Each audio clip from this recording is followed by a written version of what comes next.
Welcome back, everyone, to Pod of Thrones. I'm Jeff. I'm Jennifer. We did it again, babe. We did it! Yes. There was one weekend I was like, we don't really have anything to podcast about. And because time is meaningless, guess how long it's been? Since the before times? Since we did a podcast? No. No. month. It hasn't been almost 2 9 months. months. It's been about a month and a half. Oh, I mean, crazy, right? It's been longer.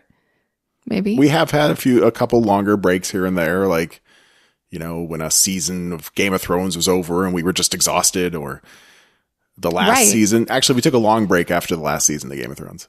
Well, you know, if somebody would just pay us, then we could just do this every day. I keep thinking about what we could do to provide additional content and therefore, like, monetize this. Make this worth someone's money. Like what? I What don't could we know. do? I was thinking sex tapes. I don't think anybody wants to see that. There's an audience for, like, people in their 40s getting it on. I mean, it's not everyone's taste, but And we have to associate that with our podcast. I mean, Porn of Thrones. Oh my gosh. That It's got a ring to it. it sure right? does. Yeah, there you go. So we got to keep thinking about that. But yes. How about Corn of Thrones? Where's the corn going? Well, I mean, it was just like cornball, not like Okay. I know. As it was coming out my mouth, I knew it was going in the wrong direction. I wasn't sure if you were going with actual corn or cornhole, Well, which no. is its own. I Anyway. know. So yeah, it's been a while. How you been? Good. Well, This might be part of the reason why it's been a while, not just you. Right. You know what? Everybody out there that is severely depressed because of everything that's going on, I'm right there with you. You're not alone. You are not You're alone, not I alone. promise. I was in a pretty bad funk myself. Yeah. Yeah. It's hard. It's a rough couple months there. I'm sort of coming out of it, but you have your good days and bad days. Yeah, I definitely go up and down. Yeah, you're more like a rapid up and down. I'll just like fall into a slow decline and then stay there at the bottom for a Right. while. Well, I can fake it a lot because I've done that all my life. So it's easy for a person with chronic depression to have an outward okay face. See, now that's different from me. I'm not typically a depressed person. But and it does surprise me. Like, even though I love staying indoors, like it is kind of wearing me down. For the first couple months of COVID were pretty great. Yeah. Not having to commute so much. Yeah, that's not what bothers me, though. It's not staying indoors. It's that life is really, really hard. Well, that's true too. And you've got a lot of stuff going on, especially with your mom, who probably doesn't listen to the show. So, you know, we can talk about that. Maybe I should make her listen. There are a couple episodes of the Kid Free Weekend podcast about her. Yeah. Right. Yeah. But let's talk about more. Okay. So Not depressing things stuff. weren't great for a while. And They're still not great. They're still not amazing, but it's time to kind of shake things up a little bit. Rattle the cage. Get back into the swing of things. But despite the depression, we did keep up with some other very inactive hobbies, like sitting on the couch and watching TV. Gaining a lot of weight. Gaining some weight. Yeah. But see, now I'm back on my diet, trying to take some of that back off again. I'm not. It was probably not a good sign when I was like, I'm just going to stop dieting for a while. That's not a smart choice, right? You thought that your diet was stalled. So you were like, That's true. I mean, what else are you going to do? Keep dieting? That's true. I don't know. Yeah. You still look pretty good to me over there, lady. I'm not My sure what's happening. pants don't but fit. Take them off. I mean, that solves all the problems, doesn't it? Yeah. Including our need to generate additional content. We just need to get a video camera on. All right. Look, I've got a phone right here. Okay. So we have still been watching some TV. Now today we were going to talk about, finally at long last, the much promised Watchmen, which incidentally got some requests for, of like, hey, I hope you guys get to that soon. Well, here we are. That reminds me of something. This is all just sort of, let me see if I can find this email real quick. There's like approximately 3 billion podcasts in the world. Oh, that's a lot. Yeah. So, what can we podcast about that nobody podcasts about? No, I'm not saying that. I'm saying we're doing something right. Oh. Because I recently heard from someone who does podcast rankings. And apparently, in the lovely country of Mexico, and only Mexico, I don't know how we're doing in the rest of the world, but this guy who calculates podcast rankings says that out of all the TV and film podcasts out there, which is a lot, we are number 132. What? I mean, I think that's pretty good. That's pretty good. And it makes me feel really bad that we don't do this show in Spanish, but I mean, after high school, a couple classes in college, and I haven't really used it since, unfortunately. And lo siento mucho, mis amigos. No soy my dinero. What? Don't take my money. That's from that song. Oh, what, La Bamba? Yes. I don't. Yo no soy my dinero. Yeah, I'm not a sailor, I think. No, dinero is money. No, marinero. Oh. No. Yo no soy marinero. No, my dinero. Soy capitan. Oh. I'm not a sailor, I'm the captain. I think that's what that song means. The good news is you've just made all our Mexican listeners laugh.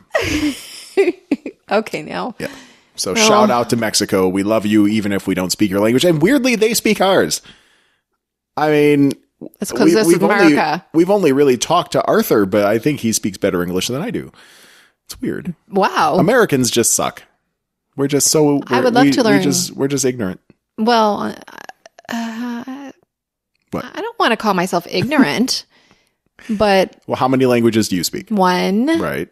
I would love to learn more, but my brain is not as spongifical as it used to be. Right. No, that's a good word. I'm sure all the Spanish speakers know exactly what spongifical means. Thank you for studying our English. All right. So anyway, thank you, Mexico, for being among our biggest supporters. Gracias. Yeah. Muchas gracias. Anyway, things that I've been thinking a lot about in terms of the pop culture shit we're always talking about here. So we're about to talk about Watchmen, but we did also binge a hell of a lot of The Boys recently. Oh, yes. And we just burned right through that shit. There was no time to do podcasts about it. It was just a nonstop. But A Boys season 3 is coming. Yeah. So I feel like as that looms, whenever that is, it's not coming up in the next couple of months. But when that is coming, I think we need to do some like season discussions of this. Oh, okay. I thought we were going to talk a little bit about it tonight because... Is there something you want to say? No, it's an amazing show. It is an amazing show. I knew it was going to be good, and a lot of people said it was good, but it was so much more than I thought it would be. So if you haven't watched The Boys yet on Amazon Prime, do watch it unless you don't like going on that. To hear the word cunt a lot. Well, anyone listening to us probably watched Game of Thrones. Yeah. So that's Game of Thrones is like a warm-up act in number of cunts per hour. And then The Boys really just kicks it into high gear. What was the other show we watched that was really good? We finished a podcast about... Well, that was Lovecraft Country. Right. Yeah, we did all that. But there was something else we watched recently. Now I can't remember what it was. We are recording this on a Wednesday, and earlier today, they released the first trailer for Cobra Kai Season 3, which I am very excited about, even if you're not. I mean, you haven't finished Season 2. I know, it's corny right now, speaking of corn and balls. Corn balls? Yes, it's corny right now. You need to see how it ends. It does get kind of corny. Well, we were watching it with your daughter.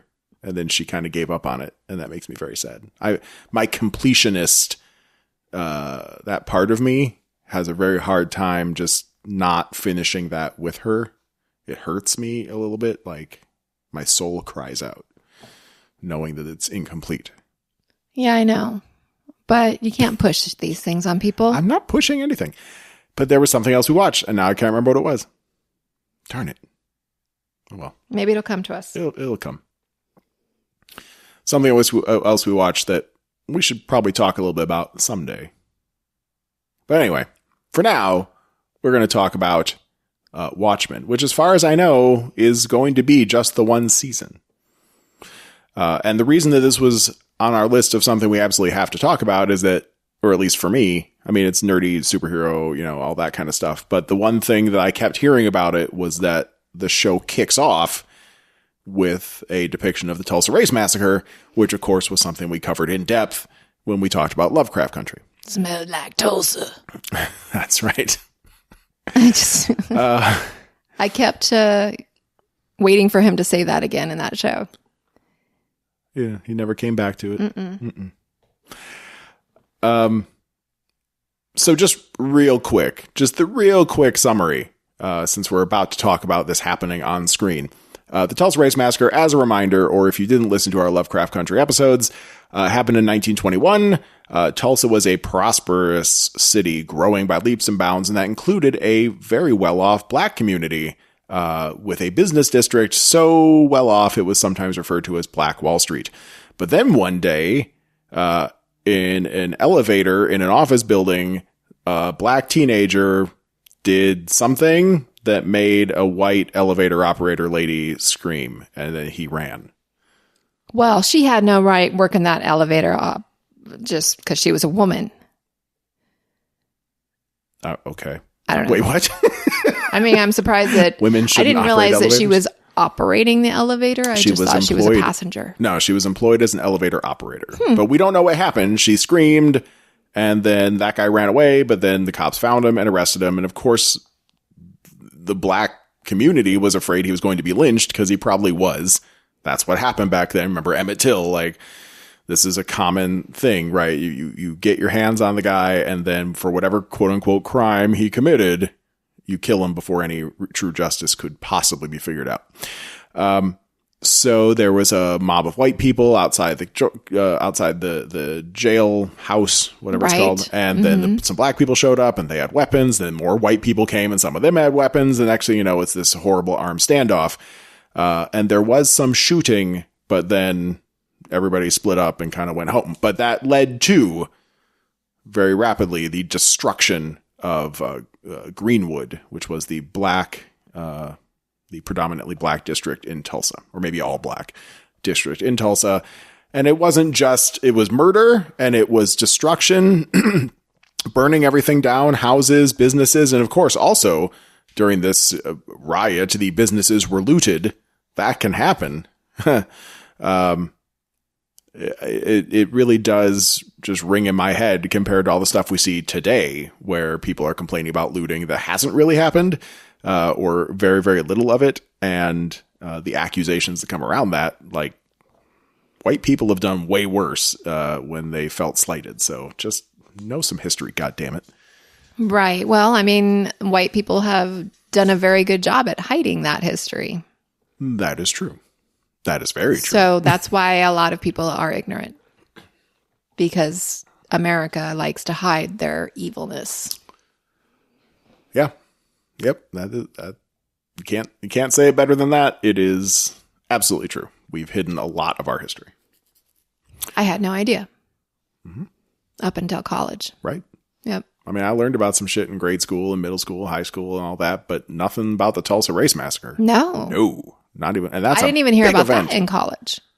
I just heard about American history as an overview, and I was like, "What the fuck?" I had no idea we were so bad. Manifest destiny. Yep. God said we should control and dominate this land, and it's ours. If you weren't white, fuck off. And for a while, it was even like if you weren't white, and also like fuck Italians and Irish people, and I mean there was all sorts of shit. But Whatever. We're slowly getting better, right?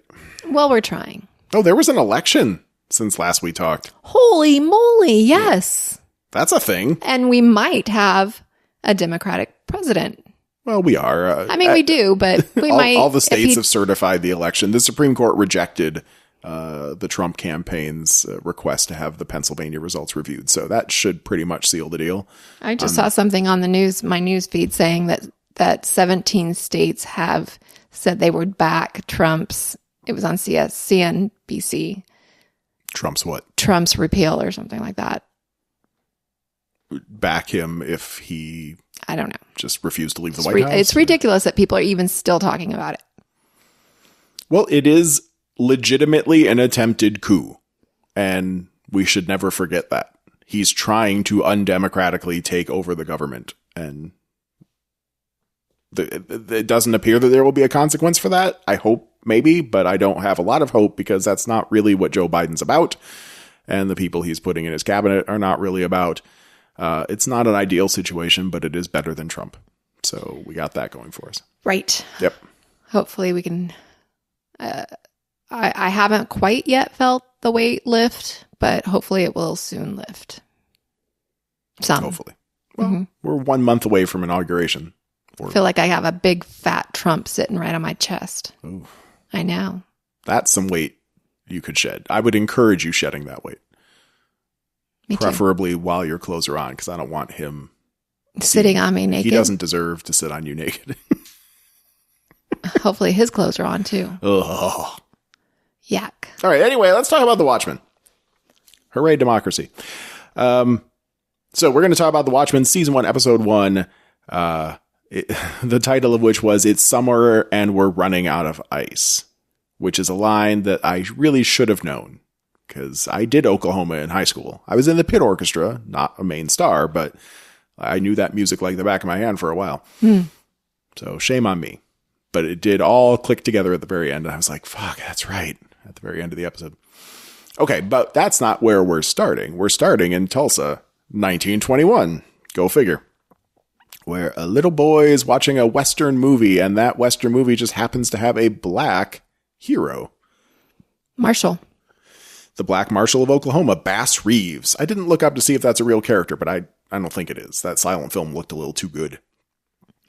Yeah, it didn't look real. Yeah. And he's what I took from this, not knowing what was going to happen to this boy, the one thing I noticed was he's watching this message, coming up on the silent film, and the message of Bass Reeves was trust in the law. He's the law. He's the law and order guy. He's stopping the bad guy who happened to be white, whatever, but all the people appreciated him saving the day. And it was all coming to a very nice conclusion, whatever the rest of the story was. And this boy seemed inspired by it, taken by it. Right. Mm-hmm. And then explosions start and sirens. And that's when we get a very quick, compared to Lovecraft Country, a very quick view of the Tulsa Massacre. His mom was playing the piano. They run out of the theater. There is shooting and looting and Molotov cocktails being thrown. Just complete chaos in the streets. Yes. People are getting shot left and right. But mommy... Oh, and his dad shows up too at the theater, and they get to a car. His dad's a soldier. Was he a soldier? He was wearing a soldier uniform. Oh, yeah, that's right. And he had a nice rifle. Mm-hmm.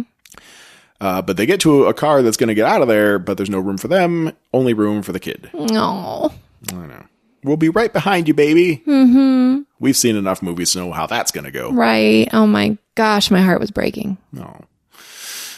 So they lock him in a trunk. And he's so cute. He is cute. And they put a note into his pocket. And they're getting away in the car, and then the bombing starts. So that was part of the Tulsa Massacre too, was the commandeering of some nearby airplanes, and guys started dropping homemade firebombs out of these planes. Lovecraft Country portrayed it more as like warheads, like real bombs dropping from the sky. I don't think that's what it was, but either way, they depicted this, and as the firebombs start going off, the boy blacks out. He wakes up in a field. Everyone else around him is dead. All the nice people that took him in. Except the baby. And there's a baby. He picks up the baby. He looks in his pocket. The note that his parents put in the pocket said, "Watch over this boy." Mm-hmm. And then he just picks up that baby and starts walking. Yeah. Don't know where he's going. Such a big little man.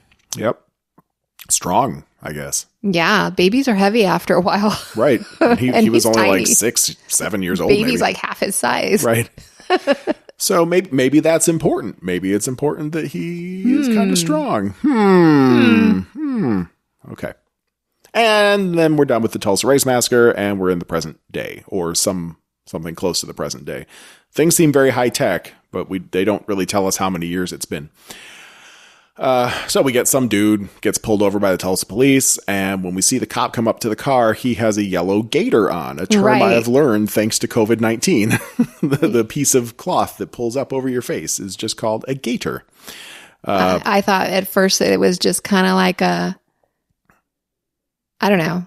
Could have been a robot. The way that the cop was talking, it was very formal and official, but could have just been a machine for all I knew.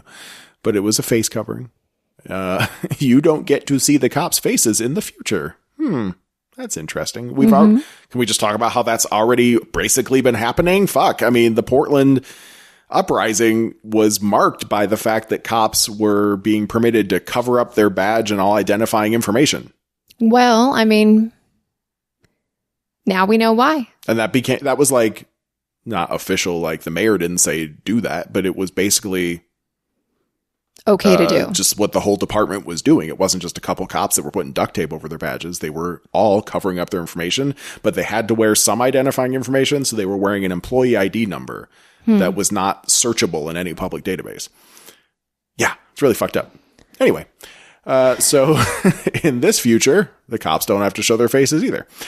But I was writing that like the interaction between the cop and this white guy felt very, and we saw the cop was black, like when we saw his hands or whatever, it just started to feel very role reversal.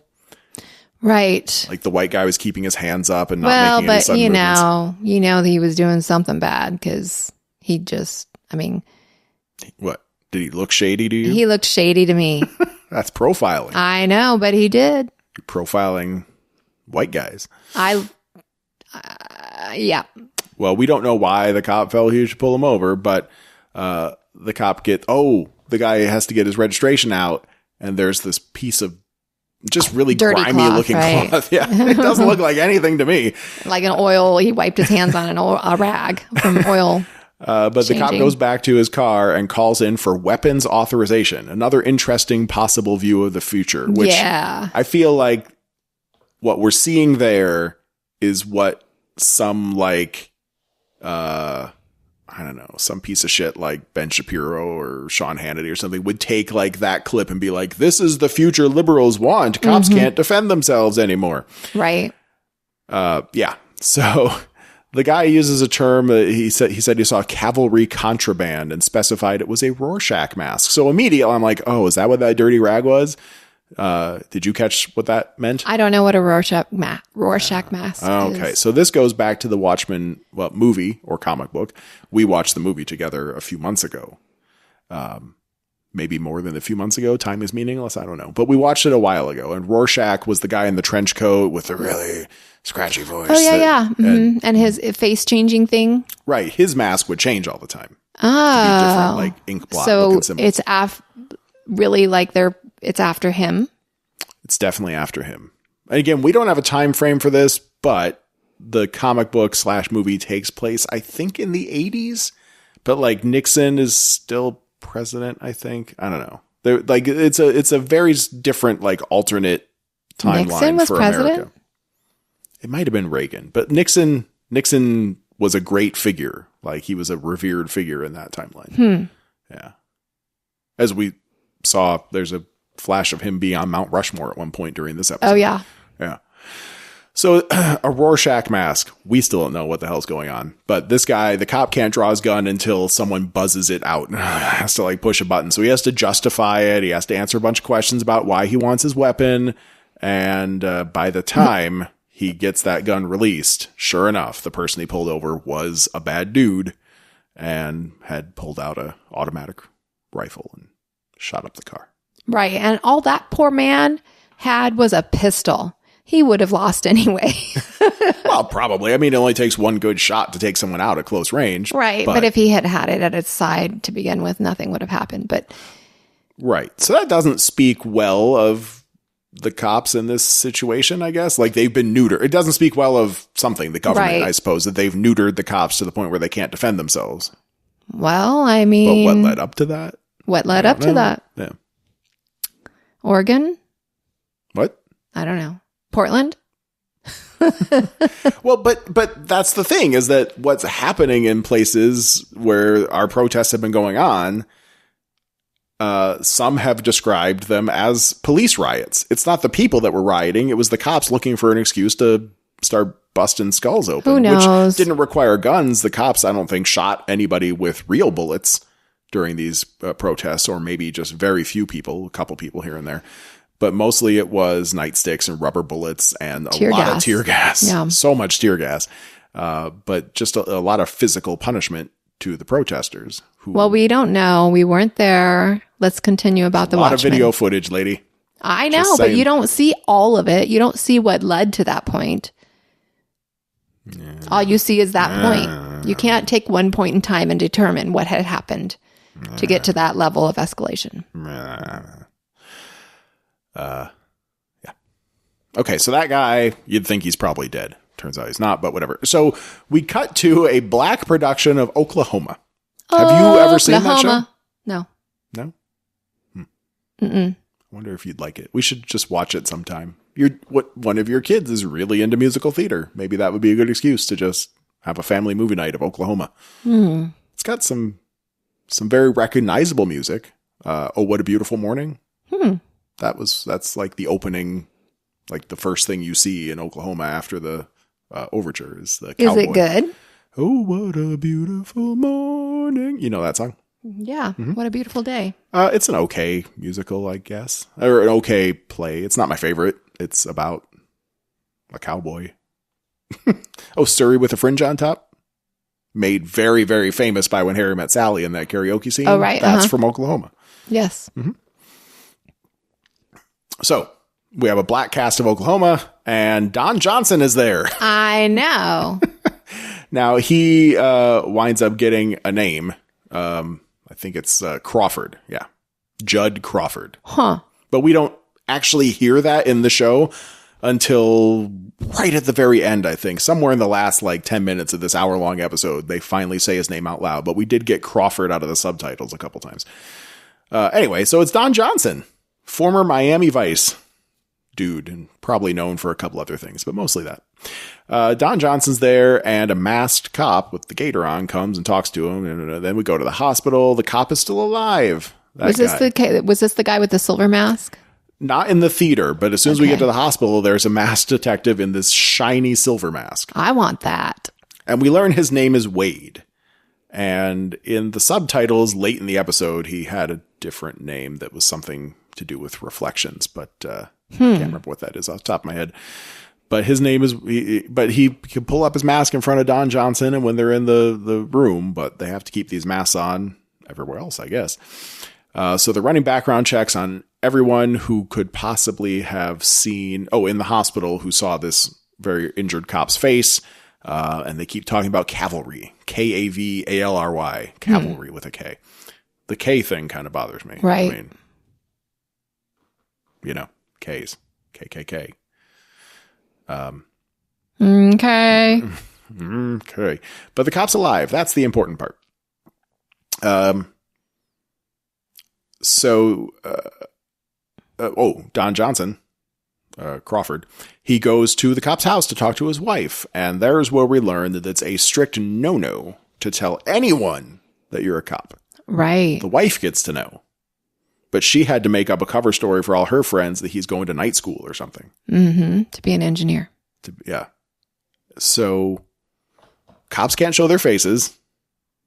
Cops can't tell anyone they're cops, even their closest friends. And they can't pull out their guns on their own. We're setting up quite a future here. Yeah, it's a little scary. Mm-hmm. Oh, and they have to make up a fake reason he's in the hospital. Mm-hmm. So everything's just a lie. Interesting note there, as that scene was ending, there was a TV, I think, in the background or something, and it showed Mars, and Dr. Manhattan was there building some kind of large structure. Really? I didn't see that. Remember Dr. Manhattan? Uh-huh. Can't forget him. You can forget Rorschach, but that swinging blue dong will stick in your head forever, won't it? Right. Right? No one forgets Dr. Manhattan, not after that movie. Nope. Oh, boy.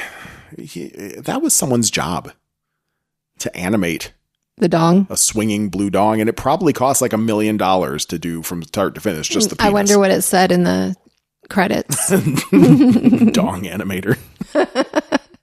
Coxman. Okay, so now we're going to meet Angela. She is seemingly a very nice lady who's at a show and tell. She's a baker. She baked mooncakes for a classroom of children. And a couple big revelations here. First of all, Vietnam appears to be a U.S. state. The question of Vietnam statehood was mentioned during her little talk with these kids. So, okay. I mean, that's got to have something to do with Nixon pushing the Vietnam War. Right. This must be a future. I think it's a future where we won the Vietnam War, at least in part, thanks to Dr. Manhattan stepping in. That's a fuzzy memory, but I'm pretty sure that was talked about. That sounds about right. And then there were basically no more wars with America because no one wants to get fucked up by Dr. Manhattan. And she mentions that she is a retired police officer, and now she has a bakery. And when they talk about, they want to know why she retired, and it has something to do with something called the White Night. Night, not Knight. So something happened on the White Night. We don't know what that is. Another kid mentions something. Did she buy her bakery or something with red fordations? Right. I thought he was trying to say reformations or something. But no. Or reparations. Right. A topic that we should talk about in regards to slavery. But this is red fordations. Mm-hmm. And that starts a fight in the classroom with the lady's son. Yeah. And that kid. And we still don't know what that is. But apparently, I think Robert Redford was at some point the president in this alternate timeline.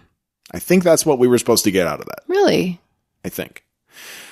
Whew. Okay. Weird stuff. Okay, so she's driving her kid home, and they have to pull over because it starts raining. Go, babe, go. It starts raining tiny squids.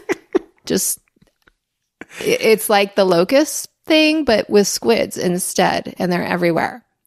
Yeah, like if there was a swarm of locusts, they would be flying around your car. They'd probably be bouncing off of the car, and some of them would die. But these crunch over them, yeah. And these were they're soft, plopping right out of the sky. Yeah. So where did they come from? I hope we get to find out what the fuck that's about. I'm sure we will. I was trying to tell you this as we were watching it, but that has something to do with the comic book, not the movie, because the movie, one of its biggest crimes by Watchmen, like people that truly love the Watchmen, and I'm somewhere on the fence there, but if you truly love the comic book, the way the movie ended was a crime, because Ozymandias, the bad guy of the whole movie, was trying to bring humanity together through an apocalyptic situation, and he set off nuclear blasts all over the world. But not in the comic book. In the comic book, he summoned a bunch of giant squids that started destroying everything. So it's got to have some tie-in with the comic book in that regard, but why would it be raining baby squids? I don't know. And I really hope we get to find out. We have to, right? Somebody's got to be cooking those things up in a pot. Yeah, right. Like how you collect rain. You could just put a bucket outside your house when squid rain's going to start. Squid night. Right. You just batter them and deep fry them. Yeah. But you have to, excuse me, you have to keep them from rotting, splorching when they hit the ground, right? But yeah, that's why you got a bucket of water. You have to cushion. Oh, right. I didn't even think of that. And then they think they're all happy. They've made it. We survived. Boy, it must be really messy if you're in an airplane and you fly through a big cloud. Ugh. Probably just can't do it anymore. I'm guessing. Yeah, I would clog up your engines. Yeah. So they get through the squid rain, and now she's home. She's talking to her husband, but then her pager goes off, and it says Little Bighorn. So she says she has to run to her bakery. And I wrote, I bet it's not really a bakery. Huh. Weird. As she gets to her bakery, though, another important thing, a reference that puts us in the Watchmen universe. A guy, an old guy in a wheelchair, is reading a newspaper, and the headline that we see on the newspaper is Veidt officially declared dead. Okay. And that is a reference to, I assume, even though it might have been 20 years since the fucking comic book or movie, but it's a reference to, I think his name is James Veidt, but he's Ozymandias, the bad guy from the comic. That old man is the little boy. Right. And we don't find that out until the very end of the episode. But yeah, he's just this old guy in a wheelchair, and he's like, hey. I kind of knew from the start. You thought so? When I saw him. I don't remember. There was something about something. I don't remember what it was, but something that. Well, he does. The weird thing, and this is why I mentioned the baby carrying part, is that he asks Angela as she's heading into her bakery if she thinks he can lift 200 pounds. Sure you can, old man. And he's like, I can. I'll prove it, or something. Like, very weird interaction. He also wants to know when the bakery's opening. She's not quite ready yet. I do love the name of the bakery. Do you remember what it was? No. Milk and Hanoi. Instead of honey. That's clever. Very clever. Vietnamese. Yeah. Now let's talk about her family for just a sec, because her children all appear to be white. She has 3 kids. They all appear to be white. And she's got a black husband. And she's half black, half Vietnamese, I assume. I don't know. She looks just black, but you never can tell. Well, anything's possible. Yeah. So what's happening there? Well, maybe her husband died in the White Night and this is her new husband. I have a theory. Well, they're all adopted. And the reason that they couldn't have kids of their own is because she got shot in the belly and they had to like pull her insides out to save her life. Okay. She probably just lost her uterus or something during the White Night. Could be. Adopt kids later. Could be. That's my theory. But who knows? It's the future. She could have had a baby squid for all the fuck we know. Okay, so sure enough, there's a lot going on underneath the bakery. She has a little lair down there. Like a superhero. Right. And she gets all dressed up. Cape. She got a cape. She's got a black leather trench coat. Is it a trench coat? Yes. I thought it was a cape. It's a leather trench coat. Maybe I'm thinking of the boys. But she got her face covered all of a sudden. Some black on her, what do they call it? Eye black, I think it's called. Like football players wear, but all over her eyes. And she gets in a really cool muscle car and drives to a trailer park, punches a guy in the face, and puts him in her trunk. Cool. Seems pretty ballsy. Yeah, it seems like it. But then she goes and winds up meeting up with some cops. So she's a cop. But she's a cop that dresses like a superhero. What an interesting future. Right. And all the other cops that are there, most of them had uniforms on, right? Yeah, so the impression I get, like when you watch a show like The Rookie, right? There's the rank and file cops that all have to wear the standard uniform. But if you're a detective, you basically get to wear whatever you want. And I think that's what we're seeing here, is that the detectives or somehow otherwise higher ranking cops can wear bizarre uniforms at times. That's cool. Yeah. And as she gets into this police station or whatever, there's a video that they're all watching from the 7th Cavalry, our bad guys. Rorschach faces. And with the guy speaking, and as it slowly pans out, it's like a ton of guys, and they're all wearing Rorschach masks. And they say don't get in their way or there'll be more dead cops. They think that cop is dead. They say they're out for retribution, and there's a lot of them. But we don't know what retribution for what. We don't know about that.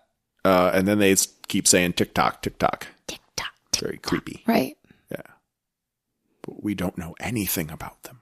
And this episode isn't going to fix that. All right. So anyway, Don Johnson's talking to Angela. He says there's been 3 years of peace, and now cavalry is back. Oh, I think he's talking to everybody when he says that.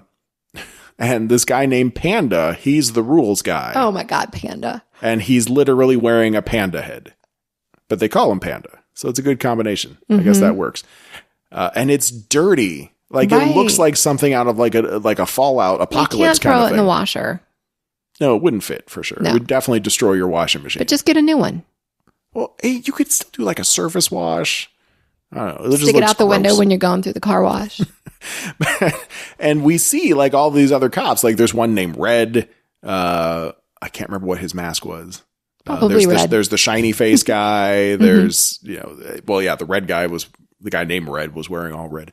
And then there's Panda. And Panda is in charge of this huge binder full of cops' rules. He's like the parliamentarian or something of the police force. He's the one that wouldn't release fast enough the gun. He wouldn't release fast enough for our almost dead officer. And now they're talking about a 24-hour emergency weapons release. And it takes a little bit of, fudging. Like everybody had to vote. Right. Everyone had to declare that they felt that their lives were in imminent danger. Mm-hmm. And that's how they got their weapons.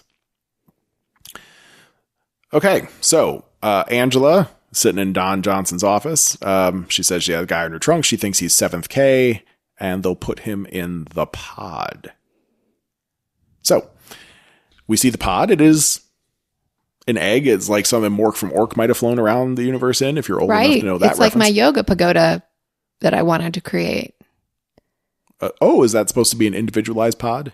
I was hoping for like a big yoga pagoda, like a giant one of those. It's a surround vision. You want to make a yoga place where video walls surround you and make you think you're in nature or something like that. And this is kind of what that is. Or almost, there's these Disney rides at like Epcot Center.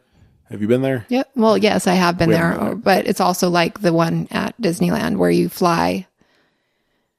Oh, yeah. Well, that's like a huge screen, but it's not 360, I don't think. No, but they also have that one, like the Lincoln thing. You go into that room and it's 360. Mm-hmm. That's at Epcot Center, right? No, they have one at Disneyland too. I don't think I've seen that. Now we never I don't think they have it anymore. They did. Okay. Back in the old days before I moved here. No. Okay. Not that old. Anyway, so this little pod has a 360-degree set of screens. So there's video all around you as this guy starts questioning. All these images start flashing up on the different screens. That was where I took a note that there's a picture of Mount Rushmore with Nixon on it. Okay. That's right. Bizarre. But the guy's asking questions about trans-dimensional attacks. Does he believe in them or know anything about them? Does he know about conspiracy theories? But the questions quickly turn to, are you a part of the 7th Cavalry? Are you a part of any terrorist groups? Are you involved in any terrorist plots that are, going to be hitting our, and the guy keeps saying no and no and no, but there's something about the pictures, and that's what the silver mask guy is really watching for. So he failed his interrogation. He had the wrong kind of responses in his eyes to some of the stimuli. I'm not buying that. I found it hard to believe too. It seems like the kind of shit that cops would pull right now to get a false fucking lie detector type of thing. Yeah, right, exactly. Like lie detectors, which we know. I would be freaked out if I'm sitting in the pod with this weird ass guy with a shiny face and they're flashing weird ass pictures at me and asking me questions as if I'm guilty. My eyes would be doing the same thing. Mm-hmm. But they were measuring, like, when a picture of like a KKK guy comes up, if your eyes narrow and focus on that and have a certain kind of response, then maybe that means you really like the KKK. As opposed to if your eyes flash a different way, it'd be like, he's repulsed by the KKK. That's the science, I guess, for shiny face guy. But he was right. Maybe he's a magic-y guy and that's his magic thing. Maybe he has a superpower. That's possible too. Yeah. But the important thing here is he was right. As we find out. Right. Angela goes off screen and gives that guy a savage beating. Yeah. Like, I don't even know if he's alive. If he's alive, he will not be an active member of our society for a number of months, I think. But she gets him to say cattle ranch, which is all they needed. So there's a nighttime operation at the cattle ranch, and we have a bunch of guys in Rorschach masks, or maybe not in Rorschach masks at the time. Oh yeah, they are. I think they're wearing their masks and they're removing watch batteries and throwing them all into a bucket because everyone needs a hobby in the future. They're like those CV3233 batteries that we had to. Well, and there are a few different sizes. There are those big ones that are kind of quarter shaped, and there's little tiny ones, the button cells or whatever. But they're just harvesting batteries. We don't know why. I assume at some point we'll learn why. And they had precious minerals in them. I just lost my notes on the episode. Oh, That's cool. Yeah, they all just disappeared. Well, then all of a sudden, An alarm goes off. Somebody trips a wire or something. All right, I found it. Yeah, they have, cameras. All these cops are sneaking up, and they all have guns, and they're all feeling good about themselves. But yeah, an alarm goes off. And there's only like 10 cops. Yeah, not nearly enough for when you see that video with all the Rorschach guys going tick-tock, tick-tock. I would have brought everybody. I would have brought like 100 to surround the place. But all these guys start passing out pills and putting them in their mouths. Well, they didn't put them in their mouths. We didn't see that part. Didn't we? No. I thought it was going to turn out to be some kind of like super steroid that gives you, that just turns you into like a super warrior for a few minutes. Mm-hmm. But no, it's not. But they get a 50 caliber machine gun going to provide cover fire while all the other Rorschach guys escape. Angela manages to take down the gun single-handedly because she's the only badass on the force. And she catches one guy. But that pill is just a suicide pill. Yeah. Mm-hmm. I assume like what, cyanide or something? Probably. That's quick acting, I think. But these bad guys, the Rorschach guys, have a shitty old-timey airplane. And that starts taking off. And then that's when we find out where Crawford, Don Johnson, he's like managing this whole scenario, but it turns out it's from an airship. A weird-ass airship. An airship that looks just like Night Owl from the comic book.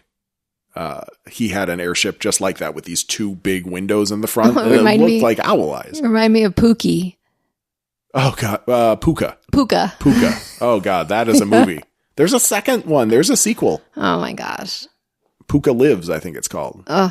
Oh, not great, but it's on Hulu if you want a bad horror movie. Really bad. So the Night Owl ship, the police floater, whatever it is, goes after the plane, takes him down with a flamethrower, which was a cool weapon to have on an airplane. But then shit explodes. And Don Johnson pushes it too hard, and then they crash. And even though Crawford wasn't even strapped in, he and the pilot are both fine, I guess. Mm-hmm. They got a few scrapes, and that's it. And then something weird happens. All of a sudden, Jeremy Irons is in a countryside riding a horse. You don't even remember that part, do you? No. It was so divergent from the rest of what was happening in the episode. I probably thought I was hallucinating or something. Like I changed channels by accident. It's Jeremy Irons riding a horse into a castle, and then he's typing on an old-timey typewriter, and he's naked, and his maid is rubbing liniment oil on his thighs. Not on his penis. Definitely not. That would be inappropriate. It seemed like that's where it was going, but it never went there. No, and he didn't take any like sexual pleasure out of it. No, he was very distracted by his typing. And she was happy to do it. She seems to really care about taking care of him. And he's naked. He's very naked. Weird ass shit is going on. And the butler guy too. He's like, they're all worshiping him. Yes. And the butler and the maid, they announced today's his anniversary. And they've made him a honeycomb cake out of the honeycomb that he gave them. Yes. And the cake looks really cool. Yes. But then the butler wants him to cut the cake and hands him a horseshoe. Right. He's like, this is a fucking horseshoe, you idiot. Maybe a knife would have been appropriate. And the butler's like, oh, should I get a knife? So what the fuck is the butler? Because I hope he's a robot. Maybe he's a horse. Maybe he's a horse brain transplanted into a human body. I could believe that more than he's just a dude. Oh, okay. The robots make sense. It could be a robot. That would explain their lack of disgust or any kind of sense of this is odd. And apparently the cake is gross because Jeremy Irons, whatever his name is, takes one bite of it and then sets it aside. And they're not even offended. Nope. They're just like, here's your present, sir. Oh, and then they give him a present that seems to actually be really nice. Right. He loved it. What was it? It's a gold watch that the butler had worked very hard on repairing. Mm-hmm.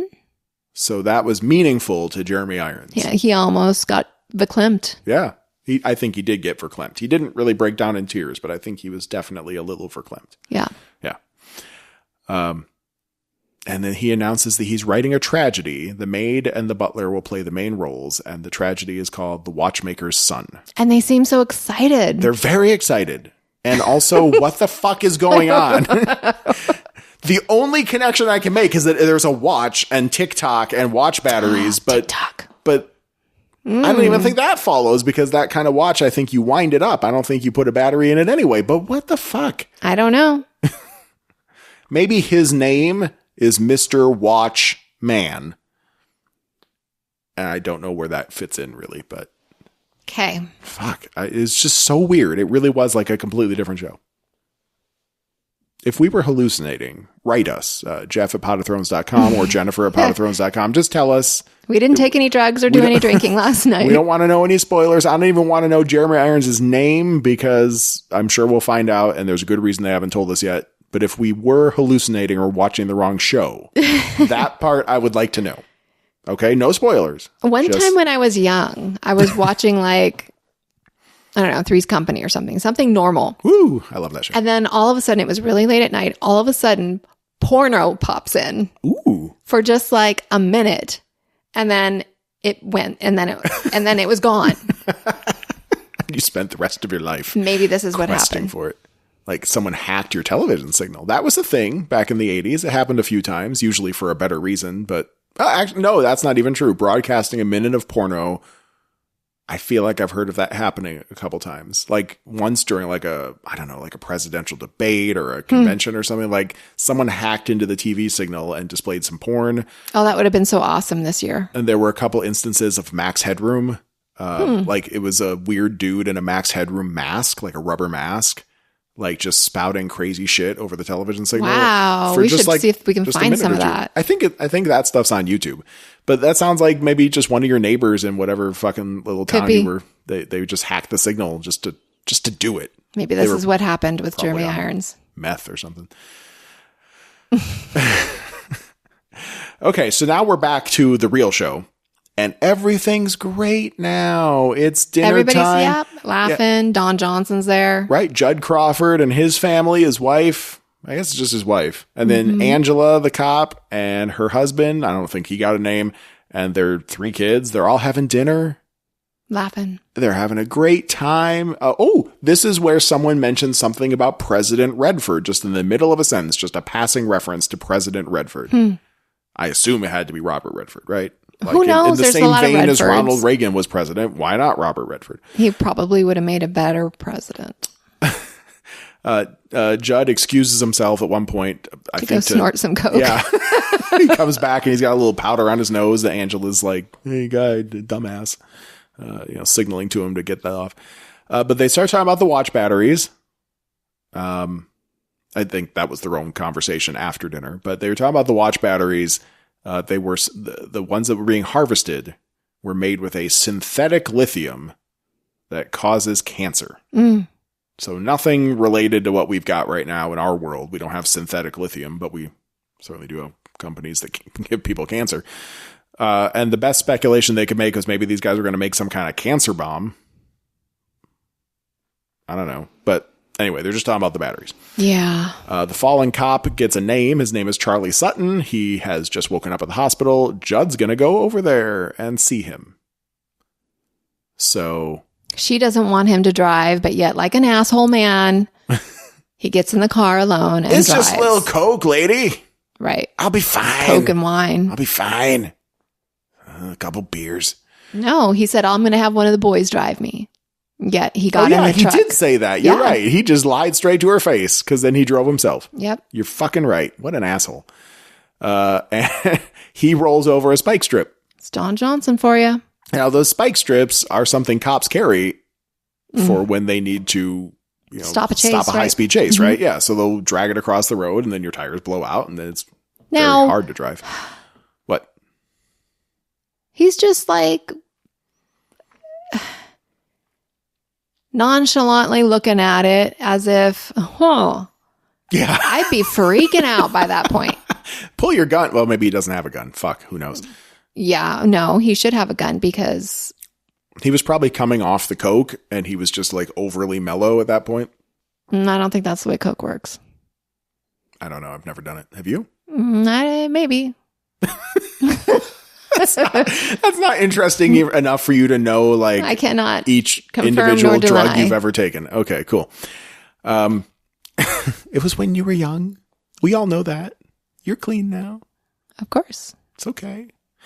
But yeah, he's like, oh, a spike strip. That's weird. What's that doing there? He's just kind of shambling around out there. And then there's this bright white light. And we don't know what happens after that. Angela, she is getting her world rocked. In a closet or something. Well, you don't want to offend the kids. The kids are probably like playing Nintendo or something. Right. So she's getting just fucked. Like her husband is making things happen. And she's close. And then her phone starts ringing. And she really tries hard to just focus on having that orgasm, but she can't quite get there. Sophie, the dog of Thrones, is trying to get on my pillow, and that just is not okay. You leave my pillow alone, you nasty dog. Sorry about that. But anyway, she gets phone calls. She answers the phone. We find out her last name is Abar, if that matters. But Angela Abar, come to the big oak tree out on Roland Hill. So she come alone. She gears up. We know who you are. She like punches open her headboard and it's a secret panel. And she pulls a gun out of there, pulls a gun out of the fireplace, gives one to her husband, and she's out. She's just her and her shotgun. Right. I think he said like, don't bother wearing a costume. I know who you are, or something like that. Something like that. Maybe. And she climbs a hill and there's the old man in the wheelchair from the bakery. Yeah. What's he doing there? Well, how did he get there? How did he get there? Well, he has the note that says, please watch over this boy. Mm-hmm. And he's like kind of holding that on his lap. And then up in the tree is Judd Crawford. Hung. Lynched. Full on lynching style. Just hanging from a tree. Like so many young black boys, in the 1920s and 30s and 40s. So maybe they're calling, instead of the Tulsa Massacre, maybe they're calling that the White Night.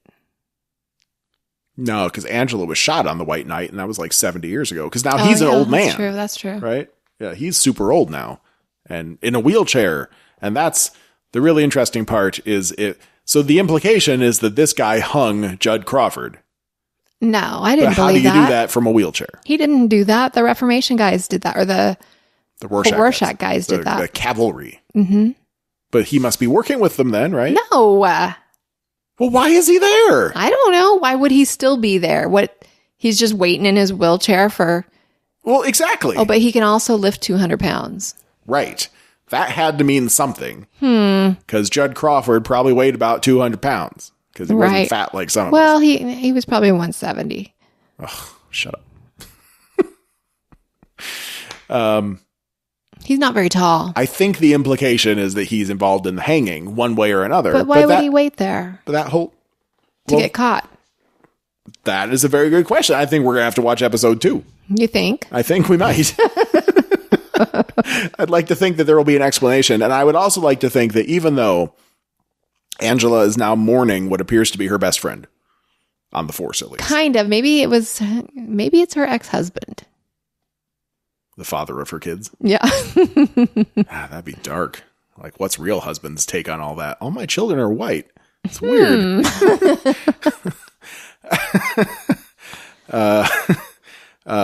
No, I think they are just old friends or something. Yeah, I think so.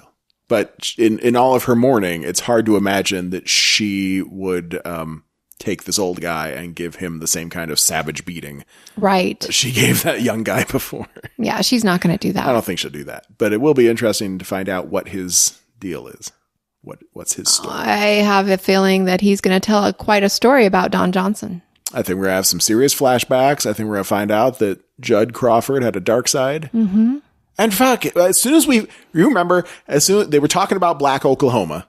In fact, I think that's what they called it, the Black production of Oklahoma. I think they were just saying Black Oklahoma. They were talking about that. He sang a song at the dinner table, but it was somewhere in that conversation that we found out his first name is Judd. And what did I do?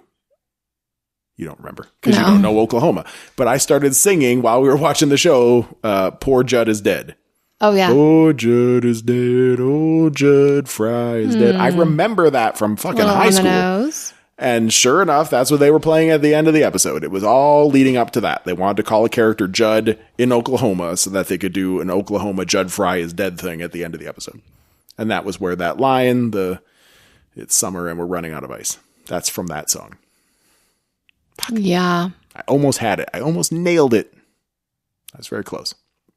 It's a common theme in this, in all of these series. Summertime, ice. That's when people go crazy. Well, also when you need dead people on ice. Yeah. If you don't, they smell. Right? Yep. So that was the first episode of Watchmen. I gotta say, I mean, they got me. I want to know more. There are so many things. It's hard to imagine that we'll get answers to all the things in one season of television. I mean, the squids. Yeah. President Redford. We got to find out about the squid. The White Knight. What happened to this kid after Tulsa? Why the cops are all wearing masks. I wish we didn't have to work tomorrow. We could just go watch the rest of it. Just like an hour of watching, an hour of podcast, an hour of watching, an hour of podcast all night long. Well, do you have any of that cocaine I was asking about? Because that would really help. No, Jed died. No.